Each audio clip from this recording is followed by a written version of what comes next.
Caspian sea monster Soviet union की वो ship थी जिसने लॉन्च होने से पहले ही अमेरिका की नींदें उड़ाती थी। गहरे और तूफानी समंदरों में जहां नॉर्मल शिप को बहुत सारे चैलेंजेस फेस करना पड़ते हैं, तो वहीं सोवियत यूनियन की ये देवहैकल नुमा शिप लहरों पे तैरती नहीं बल्कि समंदरों पर उड़ती थी। लेकिन सोचने की बात तो ये है कि अगर ये शिप उस दौर में इतनी एडवांस हुआ करती थी तो अब कहाँ है।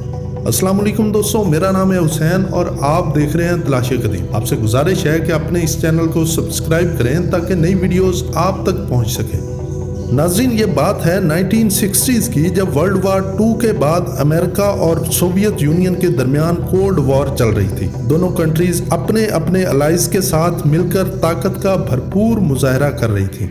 हर कोई इस रेस में लगा था कि जैसे तैसे करके खुद को दुनिया के सामने ज्यादा ताकतवर दिखाया जाए। अब इस काम के लिए जरूरी था कि ऐसी टेक्नोलॉजी अपनाई जाए और ऐसी चीजें इन्वेंट की जाए जो दुनिया ने इससे पहले कभी ना देखी हो। यूएस नेवी, जिसने वर्ल्ड वार 2 में काफी अच्छी कारकर्दगी दिखाई थी, सोवियत यूनियन चाहती थी कि इनको दबाव में लाने के लिए कुछ ऐसा किया जाए जिसका तोड़ यूएस नेवी के पास ना हो। दोस्तों, 1950s में दुनिया की तेज तरीन बोट्स हाइड्रोफॉयल हुआ करती थी। इस किस्म की बोट के साथ अंडर वाटर विंग्स हुआ करते थे जो बोट को पानी से थोड़ा ऊपर लिफ्ट करते थे, और पानी का दबाव ना होने की वजह से ये बोट ज्यादा तेज चल सकती थी और इसकी हाईएस्ट स्पीड 110 किलोमीटर फी घंटा थी। रोस्टिस्लाव अलेक्सीव, जो एक रशियन हाइड्रोफॉयल डिजाइनर था, इसने एक ऐसी शिप का प्रोटोटाइप बनाया जिसमें हाइड्रोफॉयल को मॉडिफाई किया गया और इसके विंग्स को हाइड्रोडायनेमिक से एरोडायनेमिक पर तब्दील कर दिया गया। अपनी इस शिप में अलेक्सीव ने ग्राउंड इफेक्ट फिनोमेना को यूज किया जिस पर हवाई जहाज टेक ऑफ या लैंडिंग करते हैं।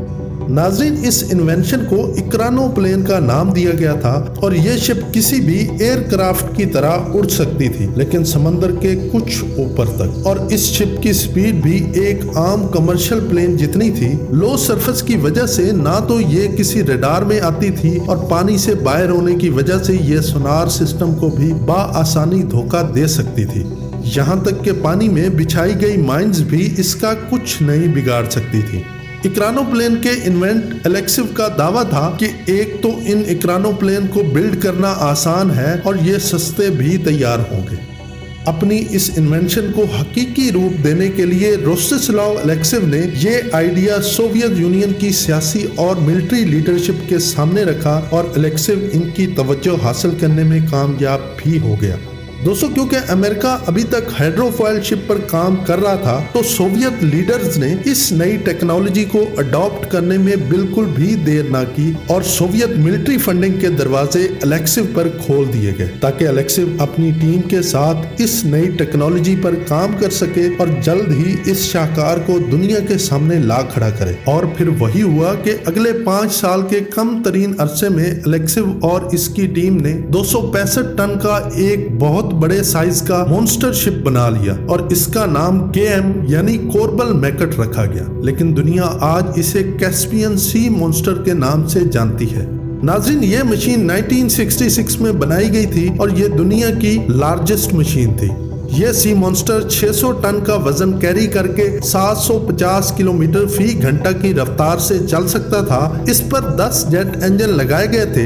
एक बार जब इसको ग्राउंड इफेक्ट हासिल हो जाता था तो 8 इंजन जो फ्रंट विंग पर लगाए गए थे बंद कर दिए जाते थे और रेयर 2 इंजन इस सी मॉन्स्टर को मूव करने के लिए काफी होते थे और 600 टन के वेट को एयरक्राफ्ट की स्पीड से किसी भी जगह ले जाने की सलाहियत रखते थे। दोस्तों, 1966 में पहले टेस्ट के बाद ये तो साबित हो गया था कि इक्रानो प्लेन सोवियत यूनियन की बहुत बड़ी कामयाबी थी और इसने अमेरिका की नींदें हराम कर दी थी। इसलिए ये फैसला किया गया कि इस प्रोजेक्ट को एक्सपेंड किया जाएगा, लेकिन बदलते हालात और लीडरशिप की तब्दीली की वजह से इस प्रोजेक्ट का बजट और रिसोर्सेज दोनों महदूद कर दिए गए। यहाँ तक कि सिर्फ 3 इक्रानो प्लेन सोवियत यूनियन नेवी का हिस्सा बन सके। और फिर 1975 में सोवियत ब्यूरोक्रेसी ने रोस्टिस्लाव अलेक्सीव को इसके ओहदे से हटा दिया, और वो भी उस वक्त जब अलेक्सीव इक्रानो प्लेन 903 के डिजाइन पर काम कर रहे थे, जिसे LUN क्लास का नाम दिया गया था। ये इसलिए भी खास था कि इस मॉन्स्टर पर से एंटी शिप मिसाइल भी फायर किए जा सकते थे और इसकी कैपेसिटी 6 एंटी शिप मिसाइल की थी। इस पर गन्स भी नस्ब की गई थी।